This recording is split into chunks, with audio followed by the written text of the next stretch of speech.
الحمدللہ یہاں 15 سے 20 بچے جن کی تعلیم فی سبیل اللہ، جن کا کھانا پینا خرد و نوش ہر چیز، مدرسین کی تنخواہیں، بجلی اور گیس کے بل یہ ادا کرنے یہ بڑی مشکل کام ہے، لیکن پیر و مرشد کے پیچھے دعا ہو، والدین کی نظر کرم ہو اور طلباء کے ساتھ محبت ہو۔ اب طلباء کو جب ہم گھر میں بھی ایسا نہیں کرتے،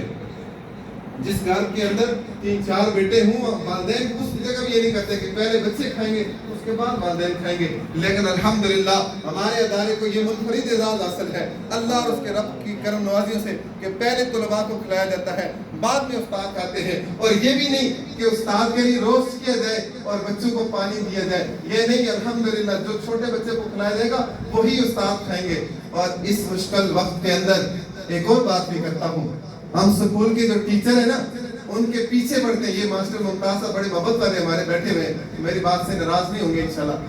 ہم سکول کے ٹیچر کا ٹیوشن لینے کے لیے اس کے منتیں اور تلے کرتے ہیں، خصوصاً جب امتحان قریب آنے لگا ہے اس وقت ہم اس کے تلے کرتے ہیں، یا تو 1000 نہیں 10,000 فیس لے لے، لیکن آج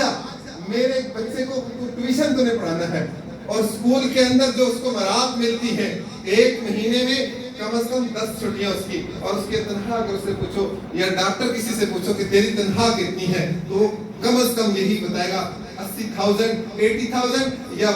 1 لاکھ یا 1.5 لاکھ کی بتائے گا۔ اور وہی ٹیچر اور وہی ڈاکٹر کہتا ہے شام کو یا کلینک پر آنا اور یا میرے جو ہے اکیڈمی میں آ کر تو نے وہ کرنا ہے، لیکن قربان جاؤں اس ٹیچر پر۔